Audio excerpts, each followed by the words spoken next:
Hello everyone, good morning. Ito po si Charching ng Succulent Davao and welcome sa ating YouTube channel. And for today's video, so heto guys yung bagong update sa ating mga Gymno Coliseum dito po sa ating terrace. So ganyan po yung bagong looks dito sa baba. Ayan, dito ko nilagay yung ating mga crested na nag-graph. So ngayon guys, mag-update tayo ng ating mga Gymno Coliseum. So nalagyan ko na po ng puting toppings. Ayan. So ngayon po puting toppings po yung nilagay natin sa ating mga Gymno. So before ay labarak po yung ginamit natin na toppings. And then ngayon guys ay naisipan kong mag-change. Ayan, puti naman po para kakaiba. So ganito lang po yung ginagawa natin sa mga cactus. So heto guys yung na-observe ko sa natin heto sa Gymno Coliseum natin. Pag meron siyang ganito guys, so ayan, sobrang ganda ng kaniyang anong tawag dun, yung may floppy siya na ayan, cotton.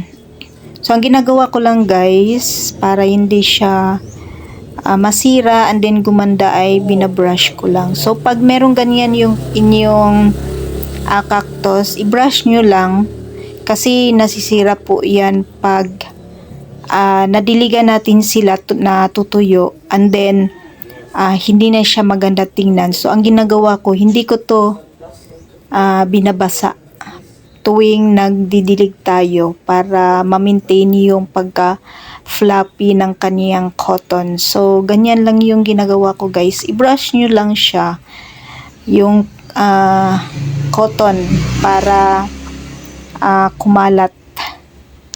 Ayan, so ganyan lang magpaganda ng ating cactus. Paborito ko to na cactus. Ito yung first na hybrid Gymno Coliseum hybrid na dumating sa atin nung pandemic. So heto ay mga pups na po ng ating mother plant. And then ang nagustuhan ko sa kanya guys, ayan, sobrang ganda ng kanyang cotton. Hindi ko sure kung anong tawag dito, cotton ang tawag ko dito. And then ayan, binabrush ko lang siya. So ganyan siya kaganda. And then yung mga babies niya ay tinanggal ko na po para gumanda yung ating mother plant. And then yung mga babies niya ay pinapastable pa natin doon sa ating ICU area. So pinapaganda yung ating fluffy na cactus. Nakita ko kasi siya sa Thailand breeder na yung kanila naman po guys pag nabasa ay binublower po nila. Yung mga fluffy nila na mga cactus. So heto naman po ay meron na naman tayong nakitang scales. Ayan. So pag meron po tayong mga Gymno Coliseum variegata ay lagi po nating i-check yung ating mga cactus kasi every now and then lumalabas, nagpapakita yung mga scales. So kahit anong treat natin sa kanila ay ayan, meron pa rin pong mga scales na dumadapo sa ating mga cactus. So kailangan check natin palagi, ikot natin para makita natin kasi baka sa harap ay napakagandaan din, pag ikot natin sa likod ay ayun, ang dami pong scales. So heto din guys yung LB Gymno Coliseum LB natin na ma-fluffy din. Fluffy. So, binabrush ko siya. Ganyan lang magpaganda ng cotton na cactus. So, before kasi binabasa ko yung mga cactus natin. And then, napansin ko yung mga cotton ng ating cactus ay nagko-color brown. So, katulad nito guys, color brown siya.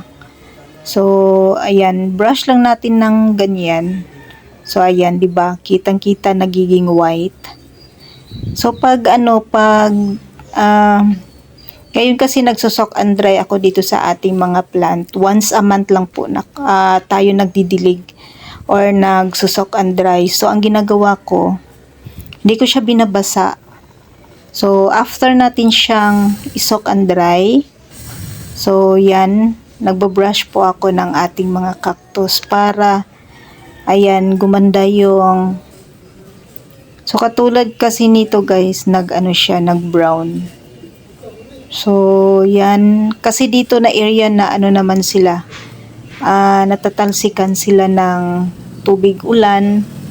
So, yan. At nabasa yung cotton ng ating mga plant. So, ganyan lang para bumalik yung ganda ng ating mga cactus. So, yan. And then, mamaya ay paliguan natin sila ng bubbles ng detergent powder kasi meron na naman tayong nakitang scales. So, ganyan lang po yung ginagawa natin dito sa ating mga cactuses. And then, nagsusok and dry po tayo once a month. So, once a month lang guys kasi dito naman po na area ay malilim. So, bright light na lang po yung nakukuha nilang sinag. So, wala na pong masyadong araw dito na area kasi lumipat po ng posisyon yung araw. So, natabunan na. So, yung nakukuha nila dito ay bright light. So, hindi na yung talagang tirik na araw. So, yan. At once a month lang po akong nagdidilig dito sa ating mga cactus. Pero soak and dry po yung gamit natin na method. So, tapusin na po natin guys yung paglilinis, pag-ayos, pag-groom nitong ating mga cactuses. And then, mamaya ay maglalagay po ako ng bubbles on top sa mga cactuses natin kasi ayan, meron na namang scales. So, naglalagay po tayo ng bubbles pag meron lang po ako nakikitang scales. Maliliit pa lang naglalagay na po ako guys para maagapan at hindi po kumalat yung scales sa iba pang cactus kasi napansin ko pag medyo marami na siya, so yung mga variegated natin ay namamatay po. Mabilis na po silang mag-rot. So, yan. Heto guys, yung pinaka-matibay natin na cactus. And then, tinatry ko siyang i-breed. Pero, madalang po yung nag-produce ng flowers na variegated natin. So, once pa lang tayo nakakuha ng seeds ng variegated na gymno, and then naso ko na po, and then naging naman po successful. So antay-antay lang tayo ng ilang months para lumaki yung ating mga naitanim na seeds. So ito sila guys ay more than a year na dito sa ating munting garden. Hindi ko lang sure kung 2 years na sila. Yung iba kasi 2 years na, and then halo-halo na sila dito. And then yung ating astro ay ayan, medyo na siya, okay na siya.